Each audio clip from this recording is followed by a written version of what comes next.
tout le monde, bienvenue chez Criticman, l'homme qui critique plus vite que son ombre sans aucun spoil pour vous garder le maximum de surprises si vous décidez d'aller voir Silo, la série par exemple, dont on va parler aujourd'hui. Elle vient de débarquer il y a quelques mois sur Apple TV, me semble, c'est une série de Graham Yost qui adapte en fait un roman tout simplement de science-fiction de Hugh Howey. C'est ce qui explique peut-être la qualité d'écriture de cette série. Il s'agit d'une dystopie dans laquelle un groupe d'humains vit dans un silo, donc sous terre. A priori, on ne peut plus vivre sur terre. Ouais, je sais, voilà, on est toujours sur des dystopies, la terre est niquée. Mais, même si vous en avez marre de ce genre de dystopie, bah alors là, faut pas rater Silo. Hein. Saison 1, pour l'instant j'ai vu que la 1. Je crois que la 2 n'est pas encore débarquée, mais elle est prévue en tout cas.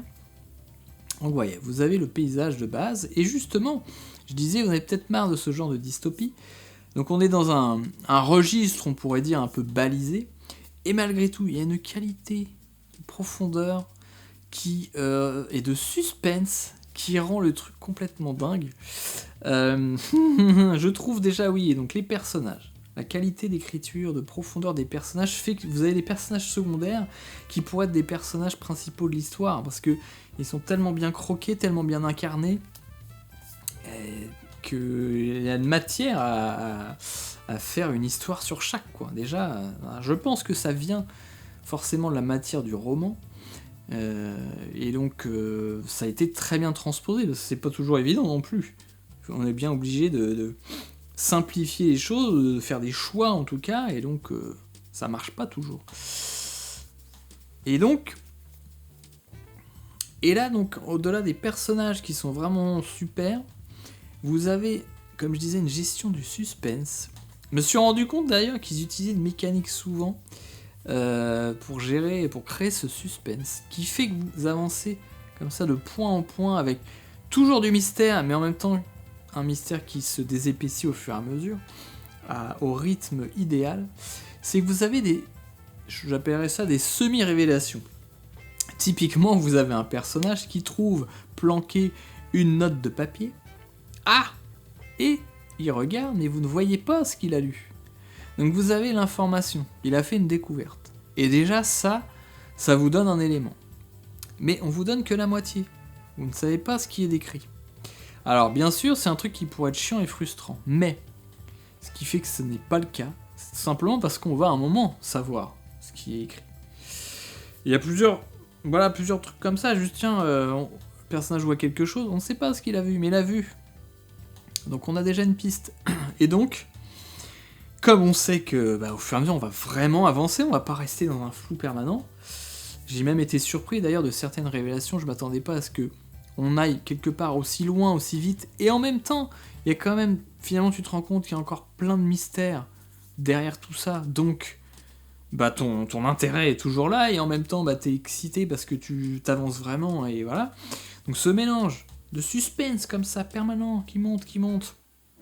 T'as même pas envie que ça aille trop vite, parce que justement, que ce soit les personnages, l'univers est tellement fouillé et profond, que tu te dis, ouais, j'ai envie de rester là et de tout découvrir, quoi. On a une sorte de série multicouche au niveau de l'histoire, de cette société, des personnages, un peu comme les étages dans le silo, quoi.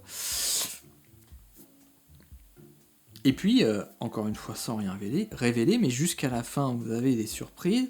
Vous avez une espèce de vraie fin qui peut servir de fin, ça pourrait s'arrêter là. Et en même temps, il y a une ouverture pour la suite, parce qu'il y a tellement matière que de toute façon, ouais, on veut la 2, clairement, parce que réussite dans les décors, les costumes, on y croit. Il y a juste ce qu'il faut de moyens pour nous faire exister ce lieu. On sent un petit poil peut-être de studio, mais bon, tout est fait à l'intérieur, donc forcément, côté enfermement. D'ailleurs, je pense qu'ils ont bien géré. Il y a des trucs de design dans les appartements qui sont assez stylés, où tu te dis putain, je verrais bien ça chez moi, parce que je pense que c'est tellement difficile de vivre comme ça, enfermé, qu'il faut qu'il y ait faut que ce soit un peu sympa, quoi.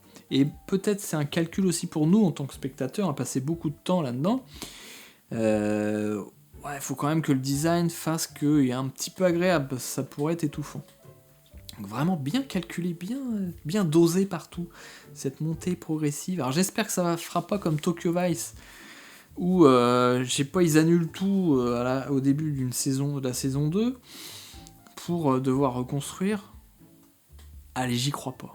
J'y crois pas, je crois à une saison 2, mais pas qu'il y aura ce même mécanisme, parce que justement, là, il y a une gestion de cliffhanger qui, derrière, ne sont pas déconstruits. Genre, vous avez fait croire un peu un truc, puis en fait, c'est pas important. Juste parce que on a besoin que vous reveniez à la saison suivante.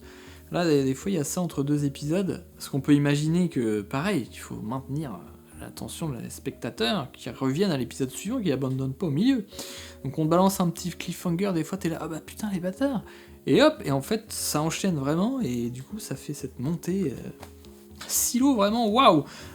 Quel plaisir, quel plaisir. Moi je vous la conseille de ouf. 5 étoiles, évidemment. Et puis bah nous on se retrouve pour parler d'autre chose bientôt.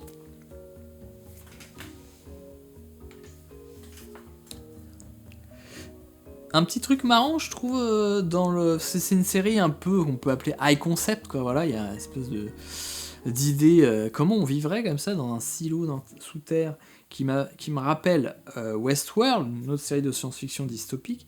Et je trouve le générique, la façon dont il est designé, la musique, ça m'a fait penser aussi. Hein. Je sais pas s'il y a, parce que c'est pas les mêmes, les noms reviennent pas. Alors. Inspiration ou courant comme ça de science-fiction dystopique, on retrouve comme ça une petite... une forme esthétique, une manière de le ressentir. En tout cas, parce que Westworld c'était vachement bien, saison 1, saison 2 c'était pas mal, saison 3 un peu chelou. Est-ce que Silo va tenir ce niveau jusqu'au bout? C'est aussi un autre suspense. Parce que clairement on est sur un 5 étoiles, je vous la recommande extrêmement vivement. Et nous on se retrouve bientôt pour parler d'autre chose.